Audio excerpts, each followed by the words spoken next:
Pennzoil Synthetics with Pure Plus technology makes this the time for performance. Winter is here, but with cold start protection and excellent performance in extreme temperatures, Pennzoil Synthetics keeps your engine purring, so you'll know winter is here isn't as ominous as it sounds. Visit Pennzoil.com and make the switch today.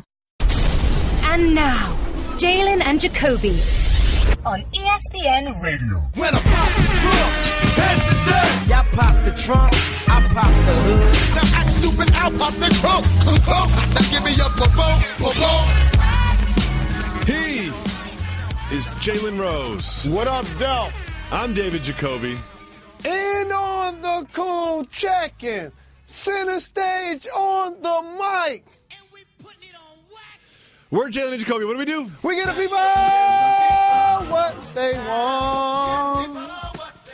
I love this part of my day because we do the television show now. We've got a few more days doing the television show, and this is when we get to relax and just speak to our podcast audience the way we used to. You know, before we sold out, we can just sit back, relax. There's no topic bars. There's no B-roll we have to worry about. Just us chopping up about topics they probably wouldn't let us talk about on the television show, like this. There was a press conference this morning. There have been more people, 2 women and a man, coming out to sue Usher Raymond. Wow. To get more money from Usher because they claim they have had sexual contact with Mr. Raymond and he did not notify them about his pre-existing herpes condition. Is this a money grab, Jalen? This is something that has you trending for all of the wrong reasons when you're Usher. It's truly unfortunate that this situation has continued to endure because these scenarios that are being described, I don't think happened recently. They probably took place years ago. Yep.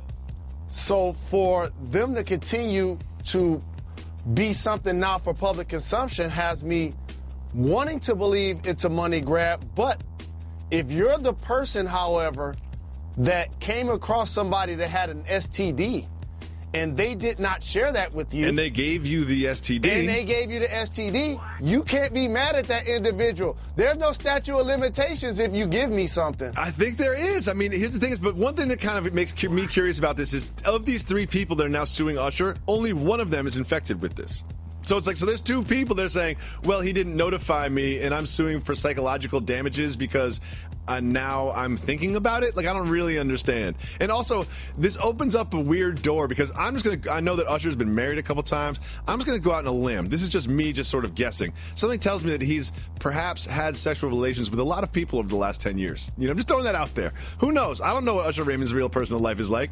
But if now we've got this thing where every single person that has had sexual relations with Usher Raymond can come out and hire a lawyer and have a press conference and have it be a news story on TMZ. This is not great for Usher. This is not great for Usher. I think this is going to become a different version, and again, I stress, a different version of what we see happening with Bill Cosby. Oh, that's interesting. Because for Usher Raymond, who's been a successful individual for so many years, and with having an STD, and as you mentioned, being married, plus being a celebrity, and doing all of the things that come with enjoying the fruits of his labor, literally. Now, these relationships are going to continue to pop up, and it won't look good for him at all. Of course, later on during the show, we'll be talking about CP3 and James Harden arguing at the Drew League. Doc Rivers no longer being the general manager. We're going to get to some McGregor-Mayweather updates, but celebrate Usain Bolt. But right now, during the exclusive-only podcast version of the show, we're going to hit on some other topics that we couldn't really get to in the television show like this one. Jalen Rose, I know you saw this on the ticker. I know you feel a certain way about it. A gentleman by the name of Jalen Collins has been suspended for 10 games by the NFL. He was suspended for 4 games last year, 10 games this year for PEDs. Jalen, what's up with this, Jalen? We got to have a meeting of the Jalens. You need to have a Jalen summit or something. You really do. You really, because sometimes it's such an honor to have people carry your name, and then sometimes they're sullying your name. Because when you see it trending, you like want to make sure Rose ain't behind it first off. I'm like, okay, cool. That's number one. But 2, in all honesty, Football is a sport, and I say this respectfully to the health of the players, and I'm a huge fan of the game. We don't care that players use PEDs. Oh, that's an interesting take. We kind of don't. Like, it's kind of like the WWE. Like, we kind of understand that there may be some PED use going on, but we're not really like, it's not like baseball where someone hits a bunch of home runs and we're all starting to point fingers and you put asterisks next to things. But like in the NFL, if you get caught, we're like, oh, he got caught, whatever, he'll be back. When's he back? Oh, okay. No big deal. We don't care. Yeah, it's interesting. If you went up to any football fan and asked them to list you multiple players that have been suspended for PEDs, they won't remember. Yeah, they probably won't. And it's like, and we all kind of like just turned a blind eye to something that we pull the wool over our own eyes when it comes to PED use in the NFL. Because something tells me some of our favorite players, some of those legendary big hitters, some of those defensive players that we hold on such high esteem, perhaps maybe weren't the cleanest athletes that we've ever seen in the history of sport. And also, we give them a pass as fans because they're doing something I personally am scared to do. Absolutely. That's run into somebody as fast as I can and hit them as hard as I can multiple times until the ball is down. So I'm glad you can go there because, you know, I'm a fan. I never played professional sports in any way, shape, or form. But there is something for me as a regular dude watching sports. There's like, you watch a baseball player, you're like, I could sort of see myself living that life and doing that. You feel the same way about an NBA basketball player. Like, they're not so far removed from me. Like, that is a lifestyle that I would love to have. When it comes to boxers and when it comes to football players, there is this just sort of alien thing to it, whereas like I cannot even hypothetically fantasize about what that life would be like or what it would be like to perform that as a profession. And even you feel that way, someone who played in the NBA for 27 years on 7,000 different teams. And you left off MMA. That's continued to get more and more popular. Mm-hmm. I got another one for you. Speed racing. Oh yeah, good point. That's dangerous.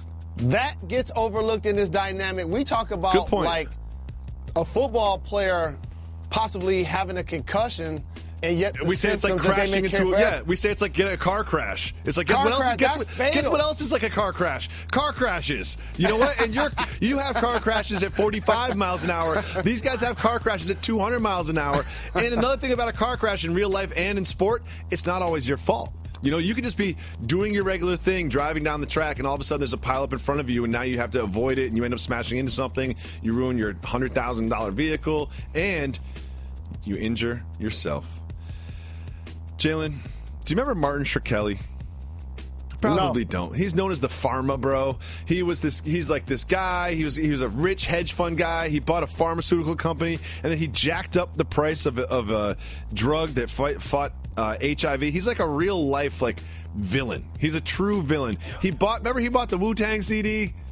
And he was talking with Ghostface. Yes. So he bought that Wu-Tang CD. He's now been sentenced to some time for securities fraud on like one of his various hedge funds. Hedge funds might not always be the cleanest way to make money. Just throwing that out there. I'm not sure every single hedge fund is being run by the most up and up individuals. I'm not saying all of them, but there are some hedge funds that may be dealing in some shady business. Just maybe. And I'm also disappointed in the fact that white collar crimes definitely don't get the punishment that we see. Even in particular drug cases, that parody continues to play itself out, and I like to call that cultural. Okay. Well, he's going to jail, and now he's starting to play some of the Wu-Tang songs. This guy, something tells me he's going to have a difficult time in jail. That's all I have to say. And I don't even, you know what? As much as I love Wu-Tang, I don't want to hear him this way. I don't want Martin Shkreli to be my plug for new Wu-Tang songs. No, like, I'm not even going to watch that. I'm not searching for it or anything. If the Wu-Tang wants me to hear this music, they wouldn't have sold it to some dude who's named the Pharma Bro, okay? If you call 985-80 Jalen, you can leave his voicemails, and we'll play them on the show like this. What's going on, guys? This is Blake, and I have a question for Jalen that will force him to channel Fat Jalen for the answer. If you could only eat at one fast food restaurant for the rest of your life, would it be Waffle House or Popeye's Chicken? Because I'm pretty sure those are your two favorites. Get back at me and keep giving people what they want. Thanks for the love. Appreciate the call. Growing up on the west side of Detroit, literally I could throw a rock at a Popeyes. So just eating a two-piece and a biscuit extra crispy, that was all day. Don't even have to think twice. Not a lot of Popeyes in Western Massachusetts when I was growing up. This question has an easy answer. No Waffle House. Waffle House is the best. I don't even consider that a fast food restaurant. That is a fine dining experience. No question. No doubt. Yeah. Waffle House is a fine dining, like you said. That's like your favorite, high class. I need to start dressing up wearing blazers, shirts, and ties to go there. You know those fancy restaurants that's open kitchen? You can see them work in the kitchen right in front of you? That's the Waffle House, basically. Yes. That's basically they basically just went to the Waffle House one day and were like, oh, let's make this a fine dining experience. Waffle House is excellent. However, if you go to the Waffle House after 2 a.m., you will see some things. You will see some things. Some good things, some bad things, and all things that you will never be able to unsee when you are at the late night Waffle House. Great way to set yourself up for a better morning, though. Fill the stomach, get a bunch of waters in. It'll make you feel better the next day for a late night Waffle House.